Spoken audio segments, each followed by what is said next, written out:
Hello, Rama Pupodu. Hope all are in good health, feeling great, wonderful, having a happy and peaceful life. Now let's continue with Niranjan Ananda Swami, Chinna Swami. A great saint called Tiruchi Swami once blessed and guided me. For spiritual fulfillment, one should possess a heart that is soft as a rose petal and as hard and impenetrable as a piece of iron. The seeker should use the iron heart while dealing with the world. Worldly activities should be performed with non attachment and with the clear determination that any work one undertakes, either on a daily or long term basis, should be completed irrespective of any problem that may arise. For this, what is most needed is perseverance. On the other hand, the spiritual seeker should use the rose petal heart for total, selfless surrender and service to the Guru. In addition, such a seeker should melt with devotion to attain the truth and also help others to grasp the essence of the Master's teaching. Patience is most needed for this, he added. Keep both sides of the coin within you, perseverance and patience. Niranjan Ananda Swami's total dedication and devotion to Bhagavan was the expression of this rose petal heart, while the boldness with which he bore the burden of managing the ashram despite all problems and opposition showed his iron heart. In the Hindu scriptures, whenever God came to earth as an avatar like Rama or Krishna, he came with his brothers. In Rama and Krishna's case, it was Lakshmana and Balarama respectively. Even saints like Jnaneshwar Maharaj and Ramakrishna Paramahamsa had brothers. These brothers perhaps might not have been perfect beings, yet the avatars and saints accepted them and corrected their flaws along the way. Their brothers were important in their mission of spreading virtue and goodness in the world, and therefore played an important role in the divine drama. Likewise, Bhagavan kept his brother Niranjan Ananda Swami unconditionally by his side. It is important that when we look at the brothers of great saints, we see them with an unbiased mind. This is because while they might have committed mistakes, they were significant in the larger divine plan. Bhagavan had two brothers and one sister, an elder brother, Nagaswami, a younger brother, Nagasundaram, and a younger sister, Alamelu. When their father, Sundaram Iyer, passed away, the family was split up. Nagaswami and Venkataraman came to Madurai, while Mother Alagammal took Nagasundaram and Alamelu to her brother-in-law's house in another town, Mana Madurai. At the age of 16, Bhagavan had the death experience and moved to Arunachala. In 1902, the family traced Bhagavan to Arunachala. Nagasundaram came to see his elder brother. Bhagavan was then known as Brahma Swami and was living in Sadguru Swami cave below Virupaksha cave. When Nagasundaram saw his elder brother in ascetic attire and in total silence, he embraced him and wept. He observed that his elder brother was not subject to emotions anymore. Bhagavan remained in silence, and Nagasundaram felt that he should stay with him and help. But Bhagavan knew that Nagasundaram had many worldly commitments, and so, even though he offered to stay, Bhagavan did not reply. a disappointed Nagasundaram came back home. We do not have too many details about Nagasundaram's boyhood or later years. We know that he got married and got a job as a clerk. Then a series of unfortunate incidents started taking place in his life. His eldest brother Nagaswamy died suddenly when he was only 20 years old. Within a short span, their ancestral property was auctioned off and they lost everything. Nagasundaram also lost his wife, suddenly leaving behind a little boy. My father, T.N. Venkataraman. Nagasundaram's only source of comfort was his mother, Alagamal, but she too had gone away to Arunachala to stay with Bhagavan. These incidents shocked him and drove him to a state of surrender, submission, and service. He gave up whatever he had left, including his son, who he left with his sister. At that time, like an oasis of hope, his mother sent word for him to come and live with her and Bhagavan. Thus, he left for Arunachala and Bhagavan accepted him, perhaps due to his mother's influence. Mother Alagamal told her ascetic son, "My third son, Nagasundaram, is not very intelligent. He is a little rough and tough, and it is very hard for him to live in the world. You have to take care of him." Bhagavan obeyed her and only later revealed the purpose of supporting his brother all through. T.P. Ramachandra Iyer told me that once there was an altercation in the management and Niranjan Ananda Swami was involved in it. That day, while going up the hill, Bhagavan repeatedly muttered under his breath, "What can I do? I have given my word." Ramachandra Iyer could not understand and asked, "Bhagavan, what are you saying?" Bhagavan replied, "When my brother came here, my mother took an assurance from me that I will not leave him and that I will protect him and keep him here with me. What can I do?" When Nagasundaram came to Kanda Ashramam, having been beaten by life's trials, he too became an ascetic. He took to austere living and begged in the streets of Tiruvannamalai for food. By that time, Ramana Maharshi has written "Who Am I?" and 5 hymns on Arunachala. There were the popular texts on which most devotees meditated or sang them.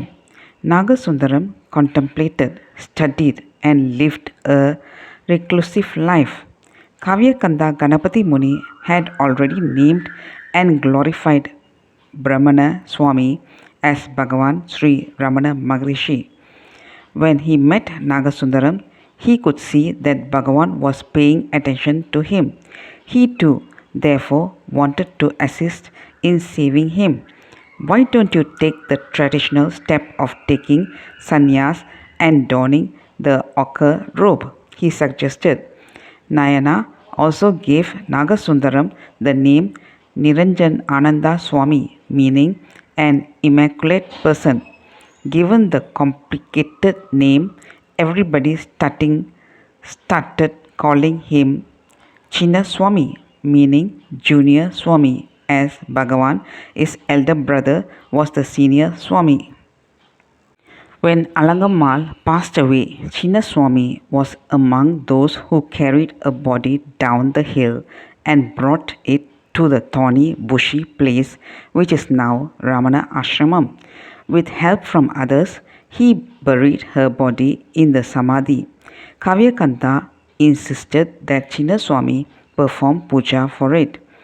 As was customary, a lingam was placed over her body. But while this is usually taken off after some time, they let it remain there. Kavyakanta said, "You must perform puja with all rituals because this is not just a tomb. It is a temple since Bhagavan has liberated your mother and she is no more an ordinary person. She is God. Kavyakanta named the temple Matrubeshwarar, meaning God in the form of the mother. In this way, Chinnaswamy was influenced to stay there and do puja every day while Bhagavan stayed in the Kanda ashramam. One day, Chinnaswamy sent word to Bhagavan that he was going to make dosas. The next day, it was considered a delicacy and he said he would bring it to Kanda ashramam. Early the next morning, Chinnaswamy heard a sweet voice asking, "Is there any food for an Aditi?" Aditi means a wayfarer or a guest. It was none other than Bhagavan, identifying himself as a guest.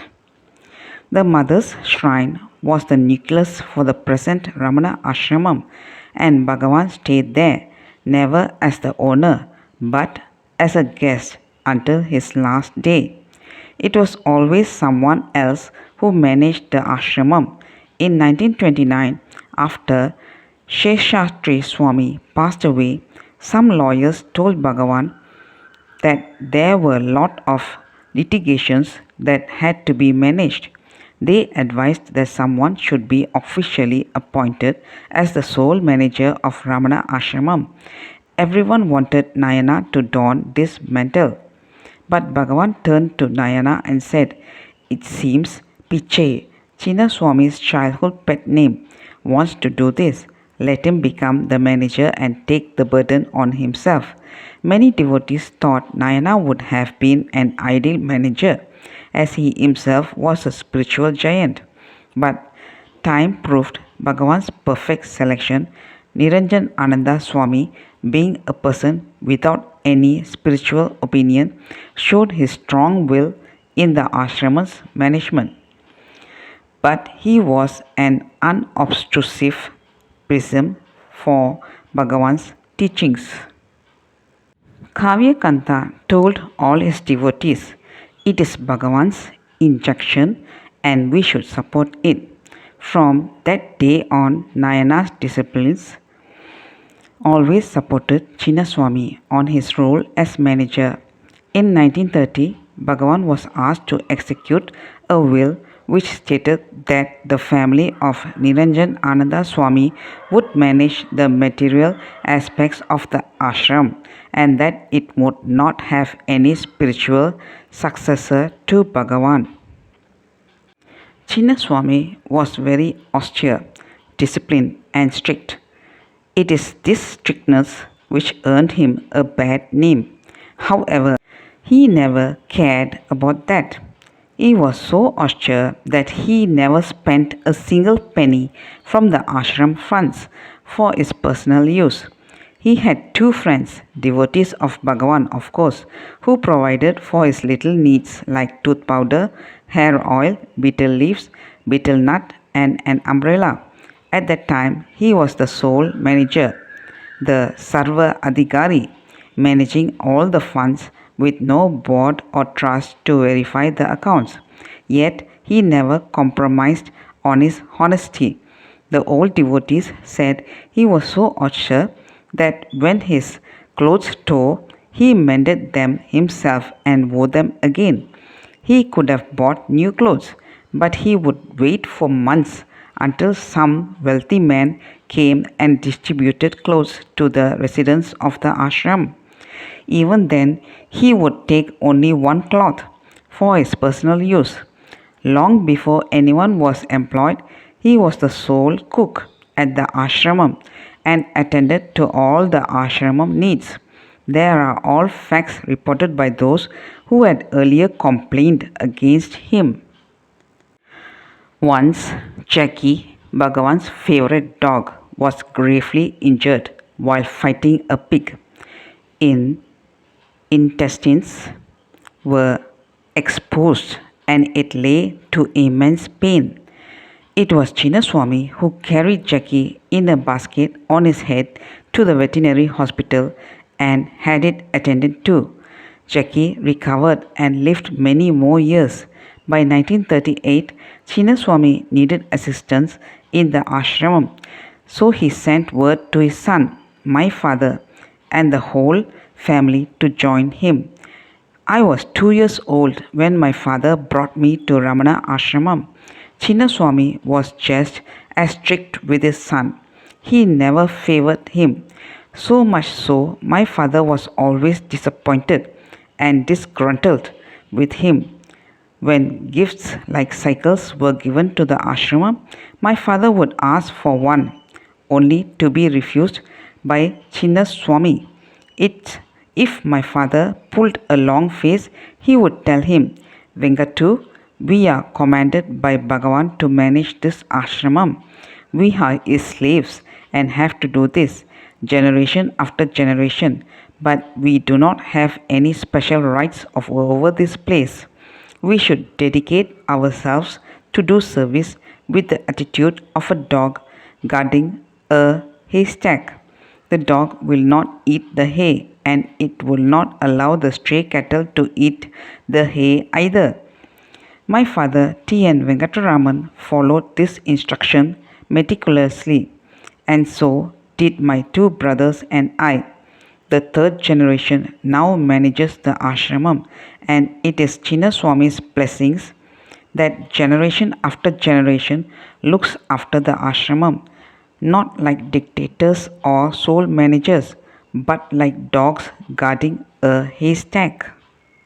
Chinnaswamy rubbed many people the wrong way with his blunt manner, but as many devotees say, those stories must be looked at impartially. It is important that we see both sides of the story. Chinnaswamy's problem was a practical one.